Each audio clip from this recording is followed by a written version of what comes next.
I have finally done it. You're no longer watching me and INFP. I have taken over her channel. 'Tis now my ISFJ. Welcome. I am actually doing a introduction to the ISFJ guy gender because not really that much known about them, I guess. Whenever you go on 16personalities.com, another personality testing website, you're going to find under the ISFJ description a little female character.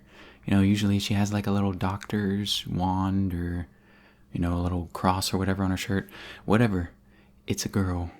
But as you can see here and now, a guy. Let's talk about the ISFJ guy gender. First, maybe some well-known ISFJ guys that you know. Let's see, we have the infamous Watson off of Sherlock and Holmes, the one with Benedict Cumberbatch. I have to say, I'm not a fan. Not a fan of his ISFJ.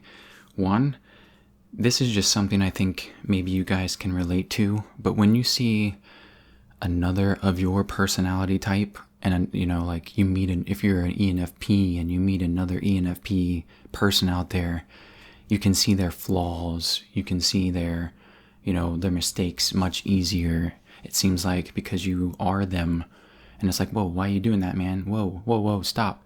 And there's just a lot of things that Watson does in Sherlock and Holmes that just drives me crazy. But I can't stand thinking of him as the the role model ISFJ that we should, consider as the ISFJ guy gender. So I actually prefer one Neville Longbottom from Harry Potter. I relate a lot to Neville, I would say. I'm also assertive. I am an assertive. That is what I am. And from that perspective of my personality, I tend to focus on problems with the idea that, you can overcome them if you just keep working and working at it. So a lot of times when I'm facing a problem, when I'm training myself to do something, I get like this drive where if I fail, that makes me want to try harder. And that's kind of what I see as part of ISFJs, I would say, if they are assertive. It's more the assertive type in general, but that's how I relate to Neville a lot, is because I can see that in him where, him being shut down, him failing, that doesn't stop him. He actually gets stronger and stronger, and he becomes a pretty bad guy. Well, bad in a good way.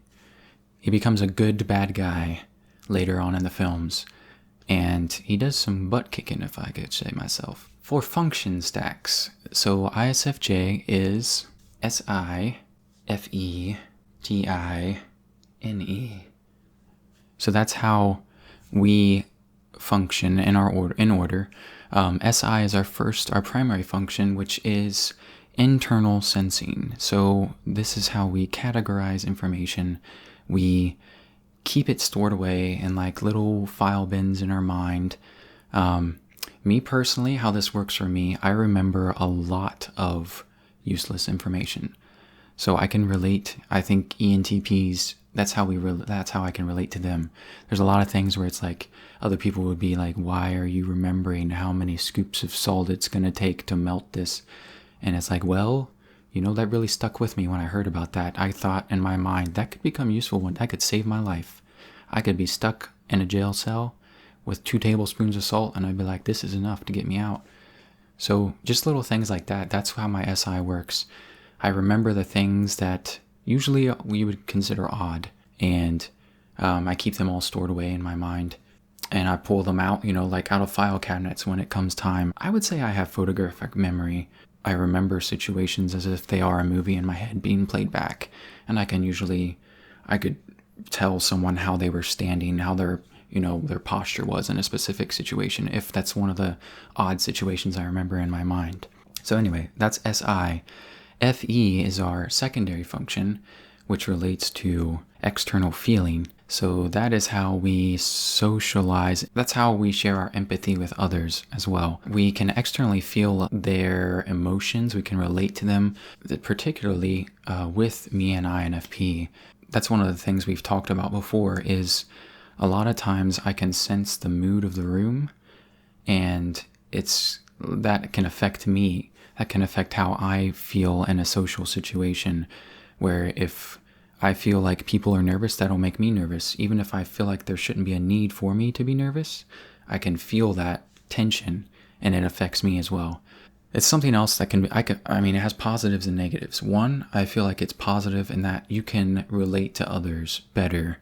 You can know how they're feeling. It's almost like you're in their shoes. So that's more of empathy in general, but I feel like FE, that's how I use it to relate to others. Negatively, it's what people say, you become a pushover. If you're too much focused on other people, their needs, their wants, their desires, then a lot of times that can outgrow your own priorities, and then all of a sudden you're serving them like a doormat. Cinderella, man. I just watched the new 2015 version. It's not new, but new to me. I hadn't seen it. Anyways, she basically let herself become a doormat. I'm just going to put it out there. She was a doormat, and that was too much FE. She put herself in that situation. Yeah, there were some bad things that happened to her, but she pretty much let the stepmother and sisters just walk all over her without saying anything like, "Oh, I'll get that muffin for you that you dropped. Don't worry about it." And then they're just like, "Oh, this chick, she's high in the FE. Yeah, we got her. We got her under our thumb." Next is our TI. Now, me personally, I feel I have developed TI probably more than the average ISFJ my age. I think a lot of that developed when I put myself in a position at my job right out of school. So I was forced to be a higher position, a manager. Not really forced, I asked for it, but it developed, I believe, my critical thinking skills to be able to take a web of things coming at me and try and sort it and organize it and connect the dots. It was more about, a TI to me is more about efficiency. That's how I use it.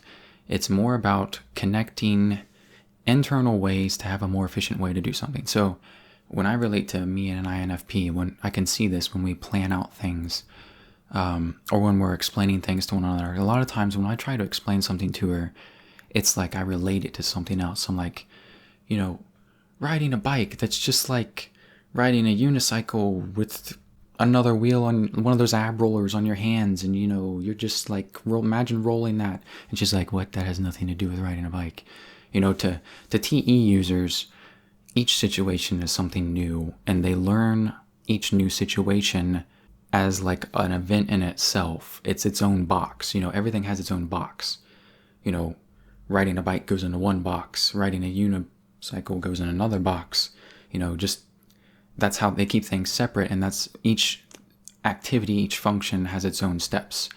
Whereas a TI user, as myself, all the boxes are open, all the stuff is together, and I'm like, wow, this puzzle piece looks like it matches this one. I'll just do the same steps, and maybe it'll match up. That has goods and bads as well. If a lot of times it can provide you a shortcut. You can be like, wow, it does work out. They're matching up to be the same thing. And a lot of times that can really mess you up. If you try and do something as if you think it's related to something else. If I'm trying to put this puzzle together and I think, oh, it looks exactly like this one, I'll just put all the pieces in the same order. And then it turns out to be a bomb, and then I blow myself up. What did I do wrong? I didn't think that through very well. That is the positives and negatives to TI. You can either use it as a shortcut tool, I would say, or it can become a crutch you try and stand on. You try and cut corners, and then you end up failing because you need a whole new method to be able to go about to solve this one. And last on the list is our NE. Anyone with NE can relate to the randomness that it provides to them. Now, for me as a ISFJ, my randomness seems to come out, the NE, the last function, that it's the one that's the weakest. It comes out more of usually in my distress, usually when I'm nervous, anxious, that's when my NE comes out. And a lot of times I would call myself there needs to be a word for this, but someone who becomes a jokester when they're nervous. That's kind of what I get. And me personally in school, to handle the anxiety of being in school and, being nervous around being other people, I actually was a class clown pretty much in my younger days. I would do silly stuff, hide underneath the teacher's desk, grab their legs when they walked by and when they were starting class, hide in the trash can and jump out when the teacher walks in, things like that. That was just like my nervous innie, like thinking of, things I could do just to try and get a laugh, to get people to like me, things like that. That's where my innie can come out, is when I'm in a pinch, when I'm in a pickle, then I pull out the innie.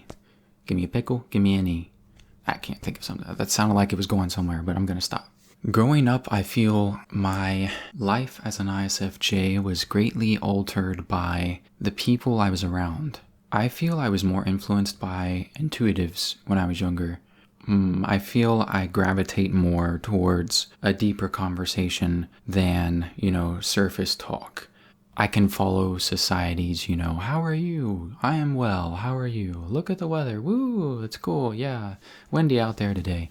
But, I don't feel that connection. I do desire a deeper connection. I can entertain that with people just because I know that it's kind of like the icebreaker for people, and it makes people feel less nervous in a social situation when they can just talk about something that doesn't require them to open up and make themselves vulnerable. So I can appreciate surface talk for making people comfortable. That's like my FE coming out. But as far as having a connection with someone, if I talk surfacely with someone, I usually don't feel comfortable with them either, and it's not to the point where I'm going to ask them to hang out in my private time. That's another thing I was going to mention, was all of my friends that I made when I was younger, it was never through me being, going out and trying to get them. It was always like through a forced situation.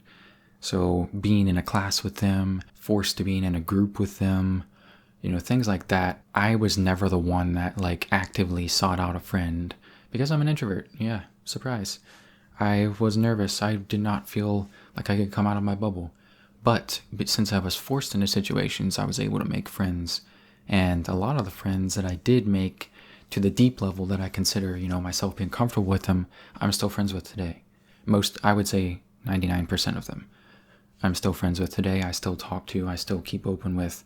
That's something I value more than most things. Keeping those level of friendships, it comes to a point where my FE becomes very strong with them. And it's no longer about just like, I would be happy if they're comfortable. It's more like, I want to protect them. I want to make sure nothing happens to them. I want to make sure that they're living the best life possible. It bothers me to see them, making bad decisions and hurting themselves. And sometimes I feel compelled to say something to them, even if I know it'll make them angry at me or something, because I know that it's the best for them. When it's someone else, like someone I just have surface level talk with, it's just like, hey, whatever, it's your life, do whatever you want, even if they're hurting themselves. I know it's kind of probably not the best thing to do, but that's just how I feel towards people that I don't feel comfortable with. Attractions. I'll talk both romantic and friendship-wise. Who I'm attracted to. Typically, I look for a genuine side to people. I don't like seeing people that are wishy-washy, that will say one thing and do another. That just throws me off, and I don't trust them. I do feel like I have an intuition about me. I think even though I'm a sensor, I think it's possible for me. I mean, there are always the shadow functions, which are the opposite of your functions. I'm very much suffering from clinical cynicalness. I don't know if that's a disease, but I'm making it for myself because I have a lot of cynicism. I feel that makes me very suspicious, very skeptical of people. I often suspect their motives to be the worst, and not always right, but my intuition that I have, I feel, can be often very accurate. That being said, I normally look for friends that, that they're not over egotistical, they're not trying to show a side of them that isn't real. So all of my friends that I've made, that I've deeply connected with, I know that they're genuine. Maybe they wouldn't always admit their mistakes, but they're going to be genuine in a one-on-one with me. And that's what really matters, is knowing that I can actually talk to them and that I can open up with them, and that there's going to be no backstabbing or whatever behind that. Romantic attractions. I feel I am a sucker for quiet, batty eyes. I feel I can be idealistic at first, but I think I'm also very quick to fall for someone, which can be a problem. A lot of times I can imagine someone, everyone I think does this, but I can imagine someone to be more than what they are. But a lot of times I do fall for the quiet person, just like I root for underdogs overall, because I feel I am an underdog. I kind of fall for the quiet person who's not necessarily like, everybody else likes them. It's more of the person that's like, for example, my first crush was someone that sat across the classroom from me in school. We never said word to one another. Our way of connecting was I would hide my eyes when she would look at me and then play peekaboo with her, basically. But just her quietness, and honestly, it was her eyes that attracted me to her too. I can be a sucker for like looks, not like physical looks. I'm talking like eye-piercing looks, like they look into your eyes and you're like, man, there's something there. I gotta get to know this person. And then I don't go up to them because I'm an introvert. Also, honestly, humor gets me as well. Someone that has humor that can match my sense of humor. I think my sense of humor can be a little off the wall. A lot of times I say things and people just like, what was that?